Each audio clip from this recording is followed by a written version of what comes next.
मित्रांनो, बुलढाण्याच्या नॅचरल ब्युटीमध्ये आपण आज ज्ञानगंगा अभयारण्याच्या फ्रंट गेटला उभा आहे। जर तुम्ही बुलढाण्यापासून आलात तर 10 किलोमीटर अंतरावरपासून ज्ञानगंगा वन्यजीव अभयारण्य सुरू होतं। तुम्ही पाहू शकता की ज्ञानगंगा अभयारण्याची पाठी आहे। सातमाळा अजिंठा डोंगर रांगांच्या ज्या उपरांग आहेत त्या रांगांपैकी एक बुलढाणा पठार म्हणून बुलढाणा पठार आहे आणि इथूनपासून जंगल नवे बुलढाण्याचं नंदनवन अशा प्रकारची एक पाटी लागलेली आहे जी ज्ञानगंगा अभयारण्याची सुरुवात करते। हा गोंदनखेड म्हणून सफारी गेटचा पहिलं गेट आहे। इथूनपासून आपण जेव्हा समोर जाऊ तेव्हा पुढे एक चिसखेड फाटा नावाचा एक एरिया आहे जिथूनपासून सुद्धा तुम्हाला पलटक डॅम्प आहे, त्याच्यानंतर माटरगाव डॅम्प आहे। अशा 2 प्रकारच्या सफाऱ्या तुम्हाला करता येतील। तुम्ही पाहू शकता की इथं दूरपर्यंत आता इथूनपासून जंगल सुरू होणार आहे। याच्यामध्ये रेंज किंवा कुठल्याच प्रकारचं नेटवर्किंग नाही आहे, परंतु कॅमेरा म्हटलं इथं चालू शकतो। तर अशा प्रकारचे नॅचरल हट इथं बनवलेले आहेत। खोपड्या तुम्ही पाहू शकता। जंगल सफारीची गाडीसुद्धा इथं अवेलेबल आहे आणि तुम्ही या सफारीचा आनंद घेऊन जंगलाचं जे सौंदर्य आहे ते सौंदर्य या ज्ञानगंगा अभयारण्याचं तुम्ही पाहू शकता। चला तर मग थोडासा जंगलाचं सुरू आहे।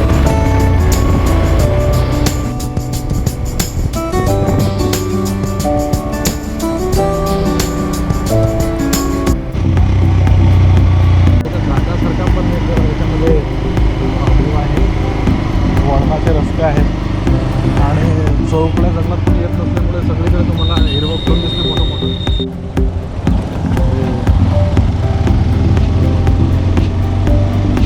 प्राण्यांना काही खायला दिल्यास 25,000 रुपयांचा दंड ठोकला जाण्याची पाटी पण लावलेली आहे। म्हणून इकडे आल्यानंतर काही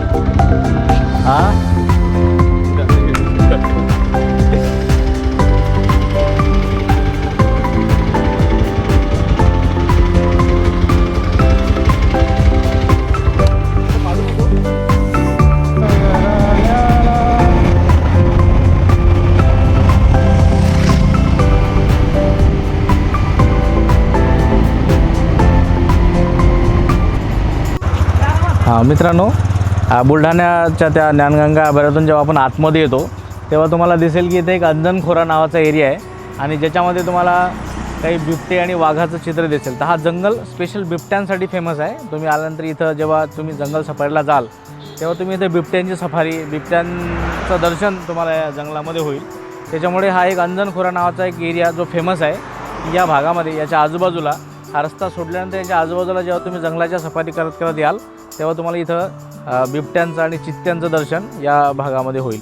तर तुम्ही पाहू शकता की आपण मुख्य जो जंगलाचा कोर भाग आहे सध्या तिथे अंजनखोरा म्हणून एक एरिया आहे त्याच्यामध्ये आपण आलो आहोत आणि हा सुंदर निसर्गाचा परिसर आपण इथं आज अनुभवतो आहे। ठीक आहे, तर तुम्ही पाहू शकता अतिशय बहरलेलं गवत या जंगलाचं एक खास वैशिष्ट्य आहे।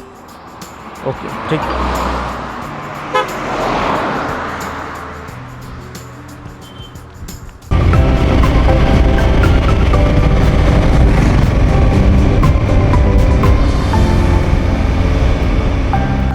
तर मित्रांनो, आपण पोचलो आहे मुख्य जिथं आपल्याला सफारी करायची आहे। तर तुम्ही पाहू शकता की जंगल सफारी भेटूया म्हणजे हा चिसफाटा म्हणून एक एरिया आहे ज्याच्यामधून तुम्ही पाहू शकता की जर तुम्हाला पलटक डॅमला जर जायचं असेल तर या भागाने सुद्धा एक पलटक डॅम म्हणून जंगलाची सफारी आहे। आणि तुम्ही जर या साईडला जर पाहिलं तर तुम्हाला माटरगाव डॅम म्हणून एक धरण आहे आणि तिकडे सुद्धा तुम्ही जंगल सफारी करू शकता।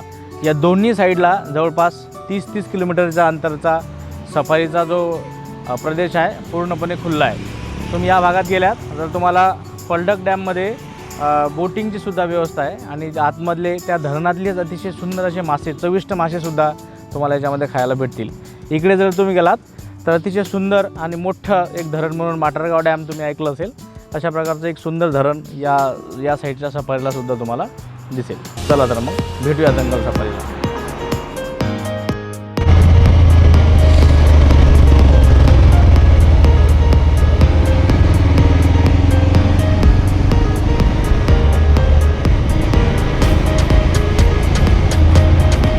इकडनं पाहू शकता आतमध्ये पण घाटासारखे रस्ते आहेत वळणाचे आणि इथं खूप सांभाळून ड्रायव्हिंग करावी लागते. आणि जेव्हा या रस्त्याने वाहने कमी होतात जवळजवळ जेव्हा संध्याकाळची वेळ होते त्यावेळेस काही वन्य प्राणीसुद्धा या रस्त्यावर लोकांना आढळतात. कारण शांत वातावरणामध्ये ते पण बाहेर निघतात रस्त्याकडे येतात. किंवा या रस्त्याच्या दोन्ही भागांकडे लेफ्ट आणि राईटला जंगल असल्यामुळे बरेचदा ते हा रस्ता क्रॉस करून जातात. तेव्हा पण लोकांच्या समोर वन्य प्राणी येतात आणि त्यांना एक पाहायला मोकळा मिळतो. आता तुम्ही पाहू शकता किती घनदाट असं एक जंगल आहे आणि या जंगलामध्ये एकटा व्यक्ती येणं पण खूप तर म्हणून कधी पण इकडे यायचं असलं तर दिवसाच्या वेळेस यायचं, संध्याकाळच्या वेळेस अवॉइड करा यायला. किंवा एकदम सकाळी सुद्धा अवॉइड करायचं. तसा रस्ता आणि रस्ता तुम्ही बघू शकता सगळा एकांतातला 10 नंतर बंद होतो. त्याचं गेट दोन्ही गेट लागतात 10 नंतर हे आणि ते.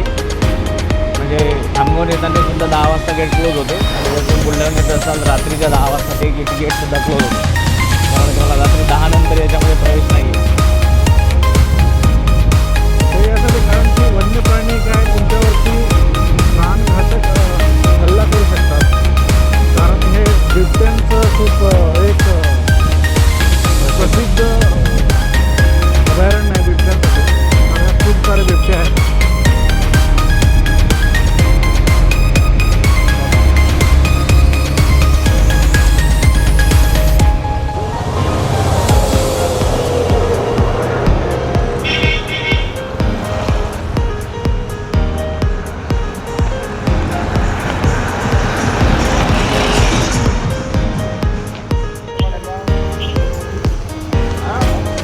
इथं काही इन्स्ट्रक्शन्स दिलेले आहेत तुम्ही पाहू शकता. या इन्स्ट्रक्शन्समध्ये सांगलेले अभयारण्य हे वन्यजीवांचे आश्रयस्थान आहे ना. आपण इथे आगतोच आहात, भडक रंगाचे कपडे परिधान करू नका, म्हणजे बरेच काही आहे. ज्ञानगंगा अभयारण्यातील निसर्ग परिचय केंद्र म्हणून इथं आहे. इथं सगळ्यांचे जे इथल्या ऑफिसर लोकांचे ऑफिस वगैरे सुद्धा आहेत. आणि इथून तुम्हाला जर सफारी करायची असली तर हा एक पॉईंट्स आहे. इथून सुद्धा तुम्ही बुकिंग करू शकता, या जंगलाचा आनंद घेऊ शकता. तुम्ही पाहू शकता की प्राथमिक स्वरूपात तुम्हाला जंगल नेमका कसा असू शकतो याच्याबद्दलची थोडीशी इथं झाडाझुडपांची थोडी तुम्हाला एक नमुना दिसेल. हेच नाही, तुम्ही आतमध्ये गेल्यानंतर आपण आपलं विश्व सोडून आलोत की काय अशा प्रकारचा भास होईल. कारण हा जो परिसर आहे हा इथल्या वन्य प्राण्यांचा परिसर आहे. परंतु मानवाला त्याच्यामध्ये प्रवेश करावा लागतो म्हणून त्यातून हा रस्ता टाकलेला तुम्हाला दिसेल. परंतु खरं घर जर कोणाचं असेल हे तर हे या प्राण्यांचं आहे. त्याच्यामुळे याची इथं भरपूर प्रमाणात काळजी घेतली जाते. इथल्या कुठल्याच प्राण्याला तुम्हाला इजा करता येत नाही. इथल्या जंगलातला कुठलाच पार्टिकल्स तुम्हाला तोडून आणून किंवा तुम्ही त्याचा वापर स्वतःच्या घरासाठी करू शकत नाही. अशा प्रकारचं अतिशय सुंदर जंगलं जर वाचली तर आपलं आयुष्य वाचू शकते. अशा प्रकारचा एक प्रसंग या ठिकाणी तुम्हाला इथं पाहायला मिळेल. आणि तुम्ही पाहू शकता की इथं जंगलाचा एक सुरुवातीचा जो प्राथमिक माहिती तुम्हाला या ठिकाणी मिळू शकते. जर तुम्हाला ज्ञानगंगा अभयारण्याच्या सफारीची ऑनलाईन बुकिंग करायची असेल तर तुम्हाला इथं त्याची वेबसाईटसुद्धा दिलेली आहे www.magicalmedghat.com. तुम्ही याच्याहून त्याची ऑनलाईन बुकिंगसुद्धा करू शकता. त्या कर्मचाऱ्यांकडून आम्हाला माहीत पडलं की ही जी वेबसाईट आहे ही इथं चेंज झाली आहे. तर तुम्ही कृपया नोंद करून घ्याल की महाफॉरेस्ट.com नावाची नवीन वेबसाईट वन्यजीव अभयारण्य ज्ञानगंगा अभयारण्य बुलढाण्याने ओपन केली आहे. तुम्ही त्याच्यावरून सुद्धा याची बुकिंग करू शकता. ओपन जिप्सी म्हणून गाडी आहे की जिच्या माध्यमातून तुम्ही या जंगलाची सफारी करू शकता. याच्यामध्ये मिनिमम 6 लोकांची सिटिंग व्यवस्था आहे आणि या माध्यमातून तुम्ही जंगलामध्ये आतमध्ये जाऊन पूर्ण 30 किलोमीटरचा परिसर तुम्हाला ही गाडी फिरून आणेल. त्याच्यामध्ये जे काही पॉईंट्स असतील ते सगळे पॉईंट्स याच्यासोबत आलेला एखादा व्यक्ती असेल तो तुम्हाला दाखवेल.